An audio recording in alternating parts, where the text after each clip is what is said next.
I was halfway through my second cup of coffee when I saw the first yellow ribbon fluttering in the morning breeze. Tied right around the old cypress tree by the lake, my cypress tree, the one my daughter Naomi carved her initials into last summer.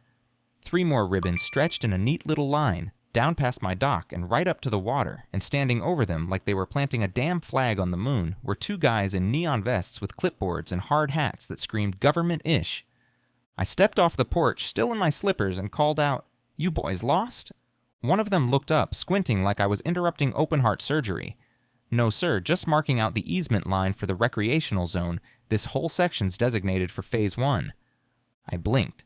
Phase 1 of what, exactly? He pointed to my dock with a ballpoint pen. "Future HOA wakeboard facility. Gonna be real nice, community voted and everything." I glanced behind him at the private property sign posted on the tree they'd just zip-tied another ribbon to. "Right," I said. "Well, community didn't vote on my damn land." He smiled like I just didn't get it, then went back to measuring the distance between the dock and the water line with one of those little rolling wheels. That's when I knew. This wasn't a misunderstanding. This was a message. And it was signed by Karen Ellerby, president of the Silver Shore Estates HOA and, unofficially, queen of passive-aggressive Florida. We moved out here to get away from all that. From the city noise, the burnout, the ambulance rides I kept hearing in my sleep, from the stairs I couldn't climb anymore without my legs screaming in protest. Firefighters don't retire because they want to. They retire because something broke, something you can't patch with duct tape and adrenaline anymore. For me, it was a 3-story warehouse fire on 16th and Wallace. Roof gave way while we were still inside, took out 2 of my vertebrae and most of my career in under 6 seconds. The doctors called it a miracle I wasn't paralyzed. I called it a cruel joke I still had to watch fires on the news instead of running toward them. So when Tanya said, "Let's go somewhere quiet," somewhere we can breathe, I didn't argue. We found this place online, just a few miles outside of Clearwater. A little 1-story house with peeling paint, overgrown grass, and a slice of lakefront view that looked like it hadn't been disturbed in decades. It was perfect. The dock was rotted through when we bought it. I rebuilt it myself, plank by plank, sweating through painkillers and summer heat. Naomi handed me tools and held the flashlight like it was our own little project. First thing we did after it was done? She grabbed a pocket knife and carved an N and a heart into the cypress tree at the edge. That dock isn't just wood. It's a line between what I used to be and what I'm still trying to become. It's where Naomi caught her first fish, where Tanya and I sat during the blackout and watched the stars like they owed us peace. And now, apparently, it's Phase 1 of the Karen Ellerby Memorial Wakeboard Utopia. I should have seen it coming. The HOA welcome packet they dropped off on day 2 was thicker than most divorce decrees. Buried somewhere between the section on approved porch light wattage and acceptable mailbox fonts was a clause about shared community access to scenic resources. I didn't think anything of it at the time, but Karen did. Oh, she was thinking plenty, and this was just her opening move. The first time Karen Ellerby knocked on my door, she was holding a basket of muffins and wearing a smile so tight I'm surprised it didn't snap her Botox. "Welcome to Silver Shore Estates," she beamed, her voice sugar-coated like the blueberry pastries she insisted were a neighborhood tradition. I half expected a choir of Stepford wives to pop out of my hedges with welcome songs and a branded HOA tote bag. Tanya, being the decent human she is, invited her in. Naomi ducked behind the kitchen counter, already sensing the weird tension radiating off our new visitor like citrus-scented ozone. Karen scanned our living room like she was mentally logging every design choice, then turned to me and said, "Darius, I just wanted to personally say how thrilled we are to have your family here. It's so important to maintain diversity in our community." I raised an eyebrow. "Thanks. I think." "Oh, I mean that in the most inclusive way," she replied quickly like she'd tripped over her own thought. "And I just adore your rustic aesthetic, so natural, so unpolished, but in a good way." The fake warmth in her voice could have melted steel. I nodded politely, already itching to get back to staining the new porch railing. And then came the paper. She pulled it from her tote like a magician pulling a rabbit from a hat. "Just some light reading," she said, handing me a 4-page notice of concern from the HOA's Architectural Review Committee. According to Karen, and presumably her army of clipboard warriors, our dock was encroaching on the shared visual integrity of the lakeside recreational vista. Translation? It looked too personal for her taste. "But don't worry," she chirped. "If you just take down the fencing and remove the signage, we can start the process of reclassification. That way the dock becomes a shared amenity. It's really the most neighborly thing to do." I blinked at her. You want me to remove my own private property signs from land I own so the HOA can start pretending it's theirs. She smiled wider. It's about being a team player, Darius. We're all in this community together. Right, all of us, except the ones who happen to own something she wants. I didn't take the muffins. The next week, the signs started popping up. Bright, glossy, and professionally printed. Too professionally printed for a spontaneous community initiative. They were staked along the main road at the clubhouse by the mail kiosks. Yes to lake access. Say yes to community wakeboarding. Don't let one family block the future. One of them even had a silhouette of a wakeboarder mid-jump over stylized waves, set against a watercolor rendering of the exact spot behind my house. It didn't take a genius to figure out who was behind it. Karen's name wasn't on any of them, but her fingerprints were all over the campaign. Silver Shore's Community Spirit Committee, a club that previously existed only to organize bake sales and lawn flamingo scavenger hunts, was suddenly rebranded into a full-on political machine with a newsletter, a petition, and talking points. They started knocking on doors. One evening, my neighbor Carl, the retired Navy guy 2 lots down, dropped by. He looked uncomfortable, like he'd been cornered into something he didn't believe in. She said you refused to negotiate, he muttered, rubbing the back of his neck. Told folks you're trying to keep the lake for yourself. Claimed your deed's full of loopholes and that the HOA's just trying to clarify access. You know, for insurance reasons. Then he pulled a folded sheet from his back pocket. It was a petition, already covered in names. Some were new residents I barely knew, but others, like the woman who brought us lasagna our first week, stung a little more. They're saying the community wants it, that you're just being difficult, Carl said. I didn't sign. He left after an awkward pause. But others did, and then the whispers started at school. Naomi came home quiet one afternoon, her usual after-school chatter gone. When Tanya asked what was wrong, she just shrugged and said, nothing. Later that night, I found her curled up in her room, staring out the window toward the dock. Some kids said we're lake hoarders, she mumbled, that their parents said you're selfish, that I'm selfish too, that maybe we shouldn't live here if we don't want to share. Tanya's face turned white. I wanted to march down to that school and have a few words with some very specific parents, but I didn't. Not yet. Instead, I documented everything. Every sign, every flyer, every time a teenager biked past yelling, "Free the lake," like they were starring in some HOA-sponsored revolution. And just when I thought Karen might back off, maybe get bored and go back to bullying lawn heights, she escalated again, this time with the county. A letter arrived certified and stamped from the Office of Code Compliance. Unpermitted dock extension and improper shoreline fencing were the official charges. Funny thing is, I had the permits, stamped, signed, and filed. I rebuilt that dock myself, legally 2 years ago. But someone with connections had triggered an anonymous complaint. An inspector showed up the next morning with a clipboard and a camera, acting like he was casing a crime scene. He was polite, sure, but he kept repeating the same phrase. I'm just here to check things out. A neighbor filed a report. At first, I still believed I could fix it the civilized way. That if I just laid the facts out plain and clear, like a good old-fashioned firehouse briefing, people would see the truth. So I called a lawyer. Cynthia Becker wasn't flashy, no TV ads, no slick slogans, but she'd spent 15 years wrangling with Florida HOAs and had a reputation for being as steady as a lighthouse in a hurricane. I handed her the folder I'd started putting together, copies of my deed, dock permits, dated photos of the shoreline, a copy of the survey showing that every inch of my dock sat comfortably within my property line. She flipped through the paperwork with a calm nod. Well, I'll be honest. Legally, you're solid, ironclad. But this isn't about the law, it's about leverage, and Karen Ellerby's got more of that than most small-town mayors. Cynthia helped me draft a formal letter to the HOA demanding a cease and desist on the campaign, the signs, the Facebook posts, the petition, all of it. We included the property documentation, the dock permits, and even photos showing where Karen's lake access line conveniently overlapped with the edge of our family picnic bench. We sent it via certified mail, return receipt requested. 4 days later, we got a reply. It was a single-page letter clearly written by a lawyer who specializes in condescension. Mr. Langston, thank you for your concerns. The HOA will continue to act in the best interest of the community and in accordance with local statutes. Your claims of exclusive shoreline access are noted. Sincerely, Karen Ellerby, President, Silver Shore Estates, HOA. No legal arguments, no attempt to refute my documents, just a brush-off, like I was some confused old man shaking his fist at a cloud. Cynthia read it twice and sighed. Classic HOA stonewall. They're not going to engage unless they're forced. I decided to take it a step further. I asked for a meeting, not through lawyers, just me, Karen, and any HOA board members who wanted to come. I figured maybe if I appealed to basic decency, some shred of reason would survive under the layers of superiority and lavender hand lotion. Karen showed up 15 minutes late, flanked by 2 board members who looked like they'd rather be anywhere else. She wore a power suit, heels sharp enough to puncture tires, and a smile so artificial I was tempted to check her for a barcode. We met in the community clubhouse. I laid out the facts again, calmly. Explained that I wasn't trying to block access to the lake. I was protecting my private land, the one I'd paid for, maintained, and legally improved. I even offered to let them use a different section of the shoreline, one further from our dock, if they wanted to pursue a separate easement through the county. That's how far I went trying to meet them halfway. Karen didn't even pretend to consider it.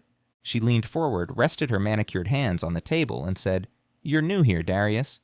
So maybe you don't understand how things work. Silver Shore isn't just a place. It's a vision, a lifestyle, and sometimes people need a little push to stop standing in the way of progress." "Progress?" I asked. "You mean a private wakeboarding base built by an outside company, funded with HOA dues and carved out of someone else's land?" Karen gave a tight smile. "You can paint it however you like. The community wants it. You're just one family." I looked at the 2 board members. One of them wouldn't meet my eyes. The other stared straight ahead like he was watching a particularly uncomfortable dental procedure. "I've tried being reasonable," I said. "This isn't a debate anymore. I'm done playing nice." Karen's eyes narrowed just slightly. "That's unfortunate," she said, "because the board has options too, and trust me, we're just getting started." She stood, smoothed her blazer, and walked out like she'd just closed a real estate deal. That's when it clicked. She never intended to negotiate. This wasn't a disagreement. This was a takeover. And she thought I'd just roll over, like she'd rolled over the last poor soul who stood in her way. She was dead wrong. I didn't sleep much after that meeting. Not because I was angry, though believe me, I was, but because I couldn't shake the feeling that I was missing something. Karen wasn't just relentless, she was strategic. Every move she made was calculated, efficient, and timed like a metronome. She didn't waste energy on battles she couldn't win. So why was she pouring this much effort into my little strip of shoreline? I thought it was ego, or racism, or her obsession with community vision. Turns out it was all 3 and something worse. It started with a call to Vince Carpenter, a buddy of mine from back in the firehouse. Vince had transitioned into arson investigation a few years ago and now worked out of the regional fire marshal's office. He owed me a few favors, and more importantly, he knew how to get his hands on building permits and contractor records without waiting 3 months for a FOIA request. I asked him to look into Karen Ellerby. "Ellerby?" he repeated. "From Silver Shore. That name rings a bell." 3 days later, he called me back. "Darius," he said, voice low and serious. "You sitting down?" I was in my garage sanding down an old bench. I set the sander aside. Karen Ellerby has been listed as a principal or partner in at least 4 shell LLCs across 3 counties in the last 8 years, Vince said, each one tied to residential development. And get this, they all submitted construction permits on high-value lakefront property, all of them approved quickly. He rattled off names like Lakeview Concepts LLC, Premier Horizon Ventures, and Ellerby Integrated Development. Different companies on paper, same pattern, rapid permit approval, rezoning, and construction of 2 to 4 luxury homes per site. But here's the kicker, Vince continued. Every project included a waiver for standard fire safety inspections. And guess who signed off on 2 of those waivers? I waited, already knowing the answer. Karen's cousin, he said, used to work in county zoning, quietly retired last year after an internal audit. I felt a cold pit settle in my stomach. "Darius," Vince said, lowering his voice, "this isn't just about a HOA president getting greedy. This woman's been running a slow-burn real estate scam under the radar for years. The HOA is just one of her tools." I got off the phone and immediately called Carl, the same Carl who'd shown me the petition weeks ago. He used to be Karen's right hand on the board until he stepped down for health reasons. That was the official story. The real story? Karen had pushed him out after he questioned a line item in the HOA budget labeled consulting fees. When I told him what Vince found, Carl didn't even sound surprised. "I always suspected something like that," he said. "She used HOA money to pay off city inspectors, grease permits, and fund her little side projects. She's been taking in extra dues every quarter, special assessments, and funneling the difference through vendors that don't exist. I tried to follow the trail once. She shut me down fast. Then, like it was nothing, Carl said, 'I still have the budget reports if you want them,' scanned the whole damn folder before I left, labeled it just in case. This woman loses her mind. Guess that day came, huh?" It did. The files he sent me were gold. Financial records showing large monthly payments to non-existent vendors, fake maintenance contracts, inflated landscaping bills, all of it tied back to HOA dues. My dues? And tucked in the back of that folder, a signed Memorandum of Understanding between Silver Shore Estates and Lakeline Recreation Group, the same company pushing for the wakeboard base. The kicker? If the land was secured, Karen stood to receive a $75,000 facilitation bonus. She wasn't fighting for the community, she was trying to cash out, and she was using my family as leverage. I sat at my desk, staring at the screen, heart pounding, not with rage, but with clarity. This wasn't a land dispute anymore, it was fraud. Conspiracy, theft, and it was time I stopped playing defense. I stared at that $75,000 clause for a long time. It wasn't the number that got to me, it was the arrogance. Karen really thought she'd already won, that her bonus was just waiting on the final signature. Mine. But I wasn't going to sign a damn thing. I was going to burn her whole scheme down. Legally, of course. First thing I did was call Cynthia Becker, my lawyer, and bring her up to speed. I sent over the HOA financials, the fake vendor payments, the wakeboard agreement, and the documentation from Vince. She called me back that same afternoon, her voice sharper than I'd ever heard it. Darius, this isn't just civil liability anymore. This is criminal exposure, fraud, wire fraud, maybe racketeering. And if she's taken money from residents under false pretenses, we're looking at real charges. Good, I said, because I'm done being reasonable. We needed 3 things to take her down clean. A complete paper trail. Testimony from someone inside the HOA, public exposure before she could spin it. I already had the paper trail thanks to Carl and Vince. I had documentation on her shell companies, forged vendor names, payment schedules, the fraudulent deal with Lakeline, and every shady HOA maneuver she'd pulled since we moved in. Now I needed a voice from the inside, so I called Carl again. This time I asked the big question, would you testify? He hesitated. I could hear the weight of years of silence in that pause. I've got a family too, Darius, he said. You know what she did to you. She'll do worse to me. I didn't push, not yet, but I could tell he was close. Instead, I started laying groundwork. I organized everything into what Cynthia called the war binder. Every permit, financial record, HOA memo, resident notice, email printout, and zoning map we had. I included screenshots of Facebook posts, pictures of the protest signs, copies of the code enforcement letters, even the audio from my meeting with Karen at the clubhouse. I had recorded it just in case she decided to gaslight me later.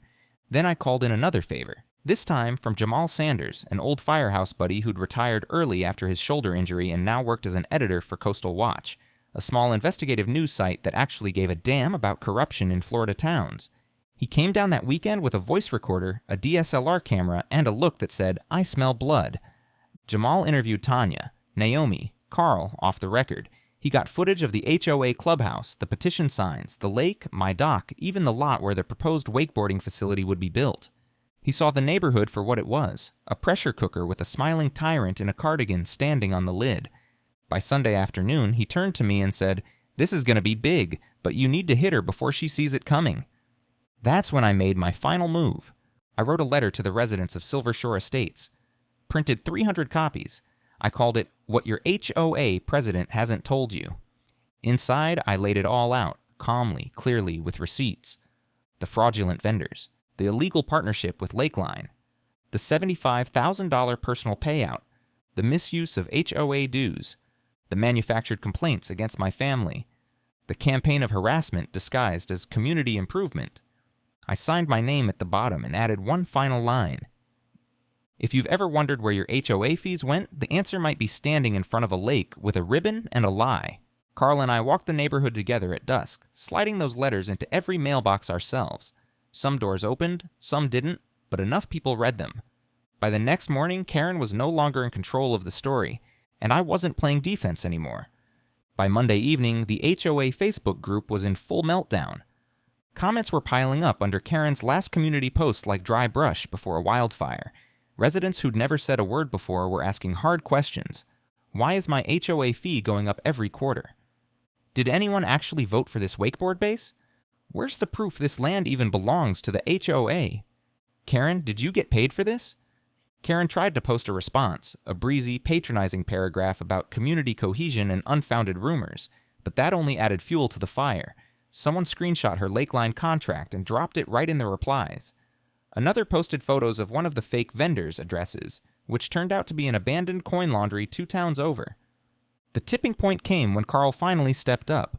He posted a signed statement on his personal page, tagging half the community.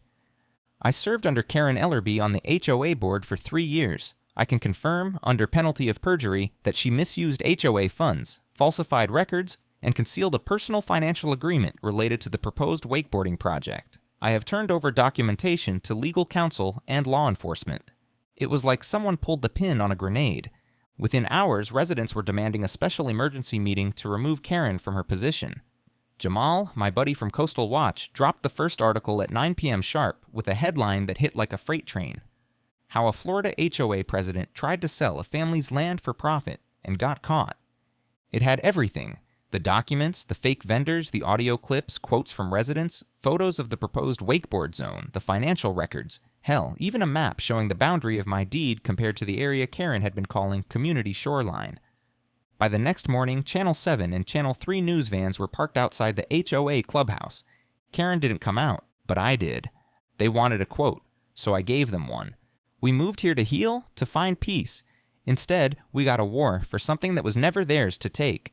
But I was a firefighter for 20 years. I know how to hold my ground when things get hot. The footage ran on the evening news. My mailbox was full of letters, some from neighbors who'd apologized, some from people I didn't even know, thanking me for standing up to corruption. One even came from a teacher at Naomi's school. You probably don't know me, but I just want you to know your daughter's classmates saw the article. She's not the weird lake girl anymore. She's the brave one. The day of the HOA vote was pure poetry. Tanya and I sat quietly in the back of the community hall, watching as residents filtered in with copies of the article, with printouts of the budget statements, with looks of betrayal etched across their faces. Karen stood at the front, rattled but still trying to hold her composure. She opened with a statement about defamation and a coordinated smear campaign, but her voice cracked halfway through. Not one board member backed her. Not even the ones who used to nod along like bobbleheads. When the vote to remove her came, it wasn't even close. 138 in favor, 7 against. Karen didn't speak after that. She just gathered her files, shoved them into a canvas tote, and left through the side exit, followed by a man in a blazer holding a subpoena. And just like that, the Queen of Silver Shore was dethroned. But we weren't done yet, not by a long shot. With Cynthia's help, we drafted a motion for full audit and restitution of HOA funds. Residents approved it unanimously. And Carl? He stepped up as interim president. The first thing he did, he signed a formal acknowledgement that my land, dock, and shoreline were not subject to any HOA control or community access plan. The second, he handed me a check, back payments from special assessments that I never should have been charged in the first place. I didn't cash it, I framed it, right next to Naomi's carving in the old cypress tree. Karen Ellerby's fall wasn't just a collapse, it was a full-on televised implosion. The day after she was voted out, the Tampa Bay Herald ran a front-page story titled, HOA President Accused of Fraud, Bribery and Wakeboarding Land Grab Scheme. Her mugshot was halfway down the column, squeezed between a pull quote from Carl and a sidebar about how to spot HOA corruption before it costs you. She looked like she hadn't slept in a week, probably because she hadn't. Turns out, Channel 7's footage of her storming out of the clubhouse had gone viral, picked up by Reddit, TikTok, even a regional segment on Good Morning America. One post just called it, Karen finally gets HOA'd. But what really nailed the coffin shut was the town hall. After the vote and the resignation, Carl scheduled an open public meeting to review the findings for all residents, old and new. Cynthia and I were there, front row, Naomi too. I wanted her to see what it looked like when truth actually won. Carl brought in an independent auditor, a tall guy in a stiff shirt who went through the HOA's books like a surgeon with a scalpel. He laid it all out on the projector. Over $190,000 in consulting fees paid to shell companies connected to Karen. Multiple duplicate charges for landscaping that had never happened. Marketing expenses that went directly to Lakeline Recreation. A second undeclared agreement for Karen's services as a development liaison, worth an additional $25,000 if the wakeboard base was approved by end of quarter. And the kicker? He showed a comparison between HOA budgets from the last 5 years. The line item Capital Improvement Fund had ballooned under Karen's leadership, right when most of the infrastructure projects mysteriously slowed to a crawl. One resident stood up and asked, "So, what happens now?" Carl didn't blink. "She's under investigation. The Attorney General's office has all the documentation and will be pursuing full restitution through civil court. This community deserves better." Applause broke out. Real, honest applause. No whispering, no backhanded muttering about some people not fitting in. Just relief. I got a standing ovation when I was called to speak, first time in my life that's ever happened for not running into a burning building. I kept it short. I didn't want a war, I told them. I wanted peace, just like all of you. But when someone tries to take what's yours, your home, your land, your family's safety, you either stand up or you lose it. And we didn't lose. After the meeting, neighbors I barely knew came up and shook my hand. One of the newer residents, a young couple with twin toddlers, said, "You saved this place. You actually saved it." I didn't feel like a hero. I felt like a man who finally got to breathe again. The HOA board voted to strike the entire wakeboard project from any future planning. The dock stayed. The lake stayed quiet. And Karen? Karen got hit with 7 felony charges: embezzlement, wire fraud, falsifying financial records, conspiracy to commit fraud, misuse of public funds, obstruction, and, just for fun, unlawful harassment. The last I heard, her lawyer was trying to work out a plea deal. Naomi printed the article with her arrest photo and taped it to the fridge with a sticky note that read, "Still think we should have shared the lake?" Even Tanya laughed at that one. Things got quiet after that. Not just in the neighborhood, but inside me, like something that had been buzzing in the back of my head finally shut off. The lake went back to being a lake, not a battleground, not a campaign slogan, not a real estate asset. Just water. Still, blue, ours. HOA meetings actually started being about, homeowners. Carl cleaned house, literally and figuratively. Got rid of the nonsense committees, opened up the books, and started asking the community what they actually wanted. First motion passed, no more special assessments without a full membership vote. Second, free coffee at all future meetings. Small victories matter. Naomi made friends again, or maybe she just stopped being the target. Either way, I started seeing her ride her bike to school with that easy kind of joy I hadn't seen since before the signs went up. She even invited a couple of kids over to fish off the dock last weekend. They didn't talk about HOA drama. They just dropped lines in the water and talked about TikTok or Marvel or whatever 12-year-olds talk about these days. Tanya? She started a garden, said she wanted to put something in the ground that doesn't have paperwork attached to it. I built her some raised beds. It felt good, using my hands for something simple again. No fighting, no evidence folders, just wood, nails, and dirt. As for me, I finally fixed that crooked porch step that had been bugging me for a year. Didn't even limp while I did it. A few days ago, I got a letter in the mail from the state's Attorney General's office. They thanked me for my cooperation in the investigation and noted that without your diligence, this fraud may have continued unchecked for years. I pinned it to the inside of my shed door, right next to Naomi's drawing of our dock, complete with birds, trees, and 3 stick figures sitting on the edge. She labeled them us. This morning, I poured myself a cup of coffee and walked down to the water. The cypress tree still stood tall, her initials still carved in the bark. A heron flew low across the lake and vanished into the reeds. I sat on the dock, stretched out my bad leg, and let the sun warm my shoulders. After a few minutes, Naomi joined me. She handed me a thermos filled with orange juice and a slice of toast. "Mom said you skipped breakfast," she said, already kicking her feet over the edge. "Yeah," I said, got distracted. We sat in silence for a bit, then she turned to me.